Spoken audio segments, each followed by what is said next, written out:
the scorching deserts of the Wild West, where life is cheap and danger lurks around every corner. A new story is about to unfold, a tale of gunslingers and outlaws, of honor and treachery, of justice and revenge. As the sun beats down on the dusty plains, two riders emerge on the horizon, their faces obscured by wide-brimmed hats. They each carry a mysterious past and a deadly secret, one that will soon put them both at the center of a violent conflict that threatens to tear apart the very fabric of the Wild West.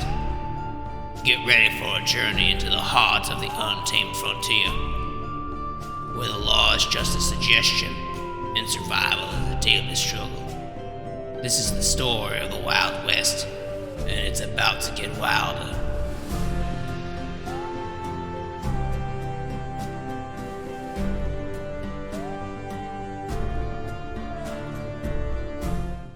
The first goes by the name of Rootin' Tootin' Randy, a man born from an older generation, with wrinkles and gray hair to show it. Randy is a living legend.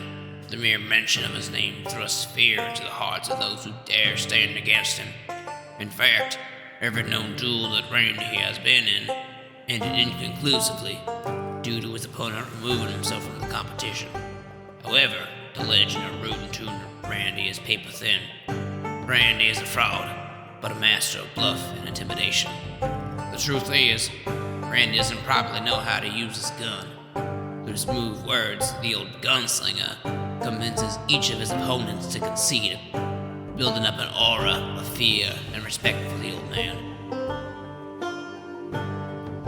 Our second goes by the name of Violent Victor.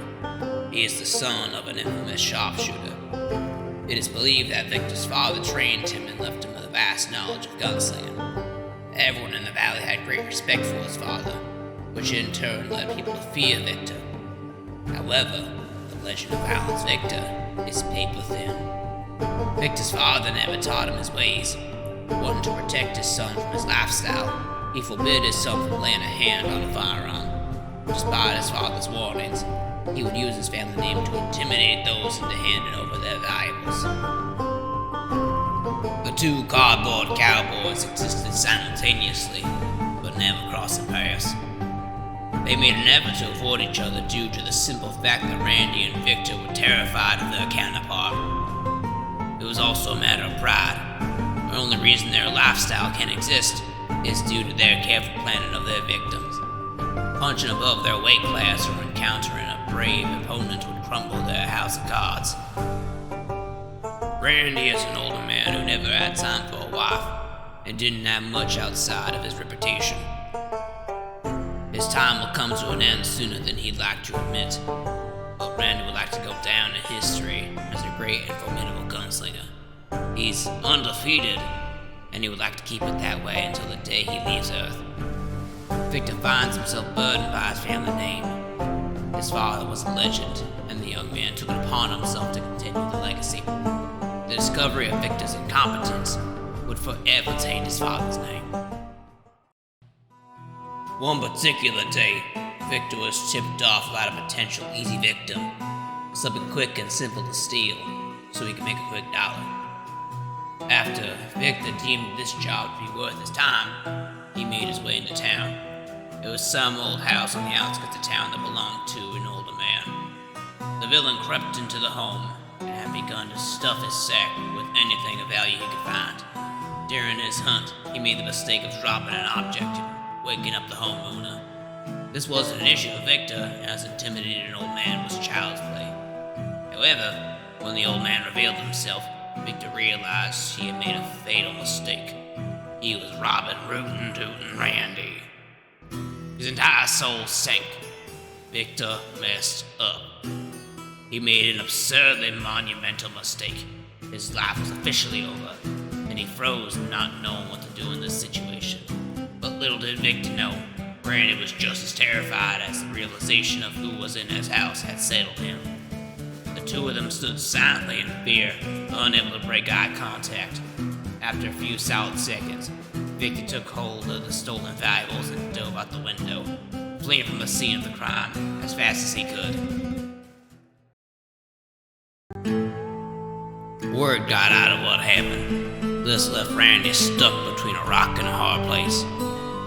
He had been openly disrespected by Victor, and was seen as an act of war by most. To back down and not take any revenge would be social suicide. However, Randy knew that he couldn't challenge Victor. His life would surely end in a shootout. The reputation of rootin' tootin' Randy was on the line. Left without any choice, Randy would challenge Victor to a duel. Victor had no option but to accept. The two gunslingers found themselves in a duel. No escape. Randy begins his opening statement. Alright, kid. You ought to know who I am at this point. I ain't never lost a duel, and I don't plan on losing today. He lets out a chuckle. You best skedaddle while you have the chance. Victor did know who Randy was, but was promptly terrified by the threat presented. However, Victor maintains his composure, and the defense begins with a smoke. You don't scare me, old man. I know who you are, and you don't mean squat to me.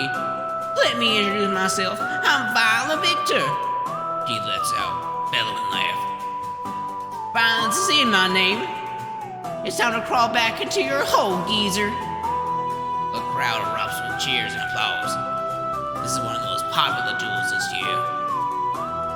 The confrontation between the two pseudo-legends has been the talk of the town for weeks. The sound of the audience fills Randy with fear. The majority of his stories were made up, and for the rest, he was able to bluff his way out of the fight. A large crowd would only be satisfied if one of them was dead. Perhaps I can get Victor to concede, employing shame, he thought to himself. If the man started to cry, I could leave without having used the gun. Sweat began to roll down his back. Randy finally responded to Victor. Oh yeah? Well, I don't know your name. But it doesn't matter, because you're going down. Just like your dear daddy did. He cocks an eyebrow. I guess that's why he had to leave home, huh? Another hearty laugh rings forth from the audience. Victor was aware of the audience's reaction. His father was a legend in the West. What kind of son would he be if he didn't respond with a quip or two about his dad? Victor responds with a grin. Yeah? Well, you can take that up with him yourself. I heard he died in his sleep. Can't say I really care what happens after I kill you, though. He says with a confidence he wasn't feeling at all. He knew he couldn't back up his threats as he was nothing more than a phony. But he couldn't back down. The crowd continued to roar with excitement and anticipation. Insults and threats continued to be thrown around between the two, but neither man would back down. Members of the audience began to go restless, and overall onlookers were losing their patience. Victor and Randy both knew this, and they were running out of options.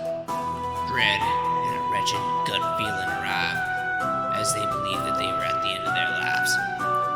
The two draw their guns, and the crowd shot up with excitement. The two gunslingers closed their eyes and opened fire, unloading their entire revolver. However, something miraculous happened.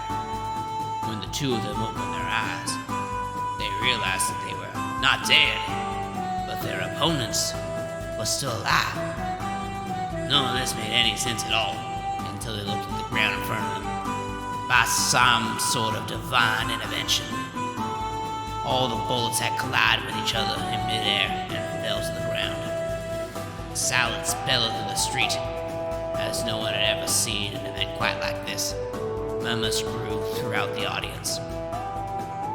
They are the two greatest gunslingers to